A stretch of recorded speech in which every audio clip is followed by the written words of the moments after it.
Kapal kontainer besar dengan kapasitas muatan yang luar biasa telah memberikan pengaruh yang besar dalam perdagangan global. Kapal ini dirancang dan dioperasikan untuk mengangkut barang-barang yang diproduksi dan menghubungkannya ke berbagai bagian berbeda di dunia. Barang-barang itu bisa termasuk senjata, mesin, makanan, furnitur, dan pakaian. Kontainer tidak hanya mengangkut barang, mereka juga berpengaruh terhadap landscape politik internasional.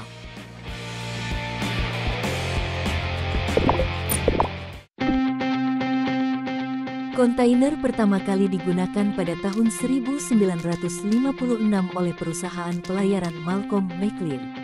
Pada awalnya, kapal kontainer hanya memiliki ukuran yang relatif kecil, tetapi seiring waktu ukurannya bertambah seiring dengan permintaan pasar yang terus meningkat. Pada tahun 1970-an, kapal kontainer mulai dibuat dengan ukuran yang lebih besar yaitu sekitar 10.000 volt ekuivalen unit. Kemudian pada tahun 80-an kapal kontainer dengan ukuran hingga 15.000 TEU mulai diproduksi dan tahun 90-an kapal kontainer dengan ukuran hingga 20.000 TEU mulai dibuat. Meskipun ukuran kapal-kapal ini sangat besar, mereka biasanya dioperasikan oleh tim kecil sekitar 20 hingga 35 orang.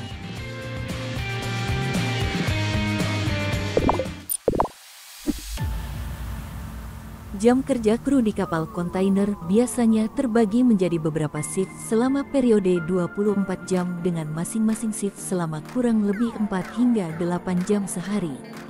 Tugas kru di kapal kontainer bervariasi tergantung pada posisinya. Ada kru yang bertugas mengoperasikan kapal pengelola kargo, memperbaiki dan menjaga peralatan di kapal, dan memantau kondisi kapal, serta mengambil tindakan yang diperlukan jika terjadi masalah.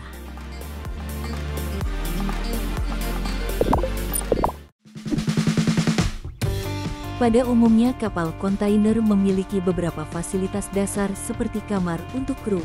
Kamar di kapal biasanya luas dan dilengkapi dengan beberapa fasilitas yang dibutuhkan dalam kehidupan sehari-hari. Kapal ini memiliki ruang makan dan dapur dengan peralatan dapur standar yang sama seperti fasilitas dapur umum yang lengkap. Dapat juga fasilitas olahraga di kapal kontainer. Ini bertujuan untuk menyediakan tempat bagi kru untuk berolahraga dan menjaga kondisi fisik mereka selama bekerja di kapal. Untuk menghibur diri, kru kapal mungkin akan menonton film atau acara televisi, membaca buku, atau bermain permainan. Karena adanya akses internet, mereka dapat berkomunikasi dengan keluarga mereka atau mengetahui update yang terjadi di dunia. Di balik banyak tantangan yang harus dihadapi, para kru biasanya menerima gaji yang cukup baik, terutama jika mereka bekerja di kapal yang lebih besar dan lebih modern. Terdapat beberapa kapal kontainer terbesar di dunia. Salah satu yang terbesar adalah Evergreen Ever Alert dengan kapasitas muat 24.000 TEU. Kapal ini memiliki panjang 400 meter, lebar 61,5 meter dengan drop 17 meter. Ia memiliki deadweight 241.000 ton dengan kapasitas muat kontainer terbesar di dunia. Setelah beroperasi, kapal ini akan melayani rute perdagangan antara Eropa sebelum ditugaskan sebagai angkutan barang multimoda.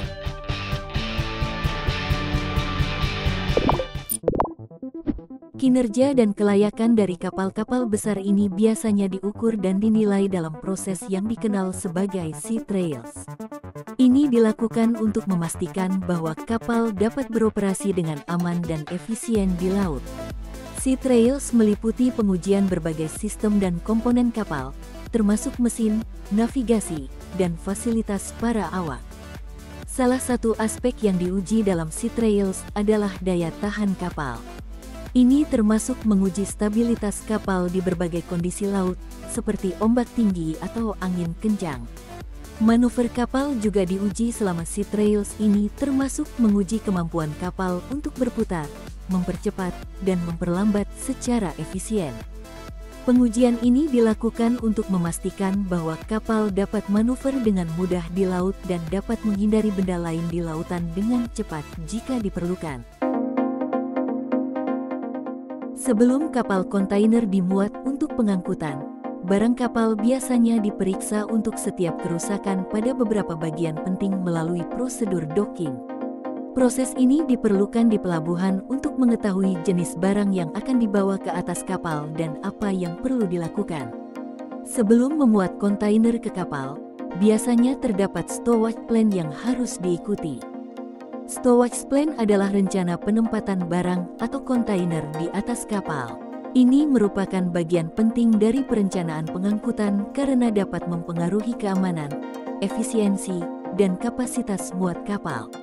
Salah satu cara untuk menjaga kapal tetap seimbang selama bongkar muat adalah dengan menumpuk kontainer secara bertahap dari kiri ke kanan atau kanan ke kiri. Proses pemuatan melibatkan penggunaan truk untuk mengangkut kargo ke kren kontainer yang kemudian mengangkat kontainer dan kargo ke kapal dan menguncinya dengan aman. Selanjutnya, para pekerja membantu mengikat tumpukan kontainer di atas kapal. Proses ini dikenal sebagai lacing. Tujuan utamanya adalah untuk mencegah kontainer bergerak atau terjatuh saat perjalanan di laut. Proses-proses ini biasanya dilakukan sangat cepat guna memfasilitasi perdagangan internasional yang cepat dengan cara yang ekonomis.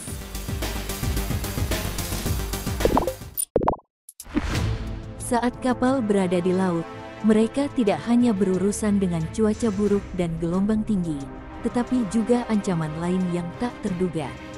Salah satu ancaman yang sering dihadapi kapal sipil adalah bajak laut.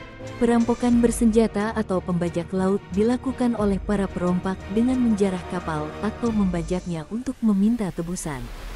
Beberapa daerah dikenal sebagai hotspot bagi bajak laut modern karena lalu lintas kapal, tanker dan kargo yang tinggi di sepanjang pantainya. Untuk menghadapi ancaman tersebut, metode ini telah digunakan selama bertahun-tahun untuk mencegah perompak mendekati kapal.